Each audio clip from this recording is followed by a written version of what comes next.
Hi, it's Kamon Reynolds. Hope you're having a great spring. Things are going crazy here, and that's one of the reasons we haven't gotten a video up already. It has just been insane. This is our busiest time of the year, between the honey coming in, bees needing space. We've made so many splits I can't even keep track of.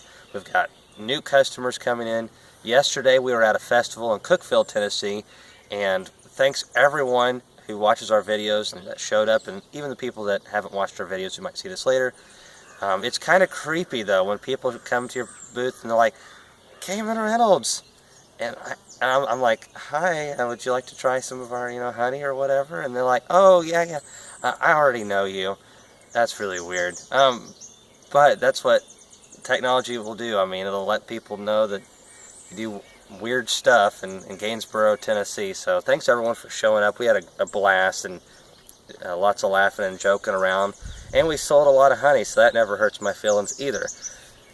The bees, you probably can't see any honeybees right now. They've been working these raspberry blossoms. There's a couple of them in it right now, and it's really early in the morning. You can hear the birds doing their thing. And then late last night I was over here and they were working them like almost after dark. That's just showing you how much nectar that these things must be producing there, where it's really attractive for the bees. But these are wild raspberries, by the way. There's one growing over here, and it just we decided to baby it a little bit, and we keep having to trim it off because it keeps wanting to leave the fence row, and then it keeps going way over here. Oh, there's a bee right there.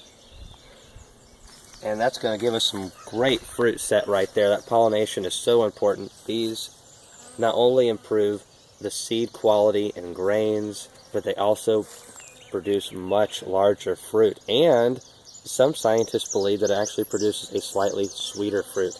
Pretty interesting stuff. Alright, so let's get to the bees. Oh, just one second. Look at all these new canes going up. So for a wild raspberry plant, this is really large. Of course, we baby it with some good fertilizer and mulch it with oak leaves and stuff like that.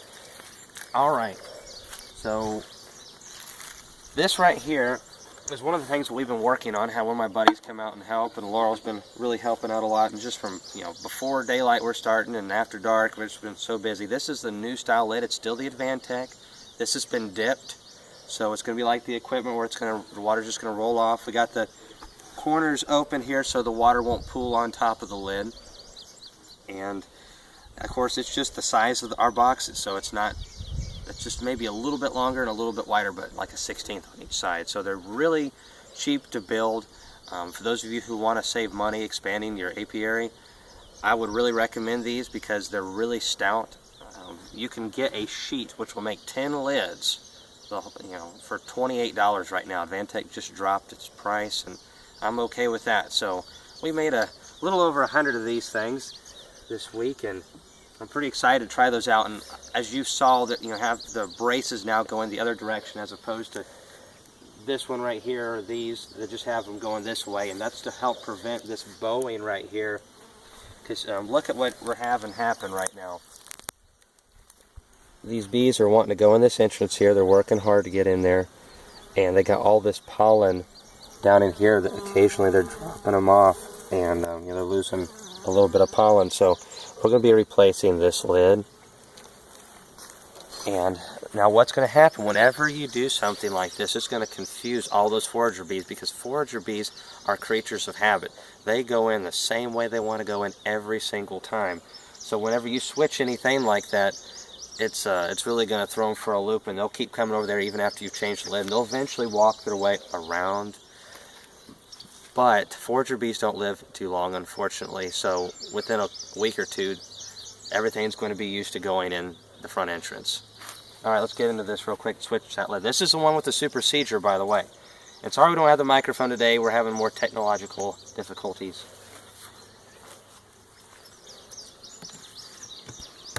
And we're not using smoke today, so I might start running. This hive is getting a little bit bigger. And it's early in the morning. Get back, Laurel! Get back! Alright, so I'm curious to see what's going on here.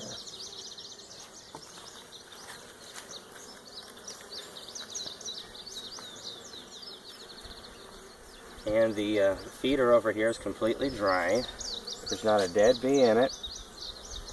And again, if you see a dead bee or two, it's probably just an old bee that was so weak it couldn't get itself out and it would have died out in the grass anyways. Some people think that's heartless, but honestly it's just nature.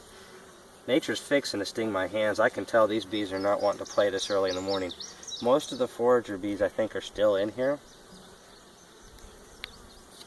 Alright. Oh, excuse me. Yeah, it would have been much better if I'd have gotten some smoke for these guys. Or got some gloves on or something. Alright, I can see the supersedure cells. What I'm kind of curious to see is if there is a queen in here with the supersedure cells. I doubt it. Some of the commenters were asking if you could take the queen out. And, well, since we've been in here, it's been over 3.5 days. And it takes 3.5 days from the time that the queen lays the egg to the time they hatch. And I am seeing eggs in here. So what this probably means is that the queen is still laying and that she's somewhere in here. It's got to be that. Oh, yep. There's the queen right there. So she's still laying. But for whatever reason, they didn't like some of the smells that she was putting off. And honestly, that probably means there's something a little bit off with that queen. I don't know yet.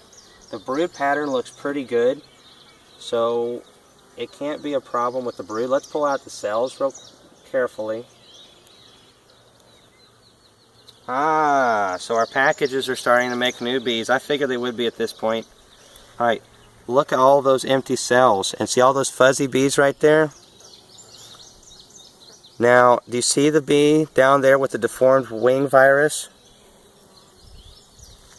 Let me get this anchored. Alright, come over here and look at this.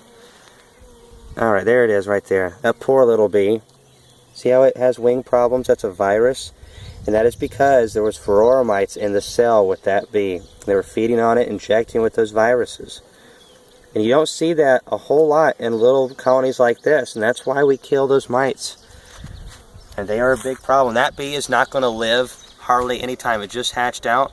That bee is probably going to run itself out of the entrance, and it's going to try to get the disease out of the colony.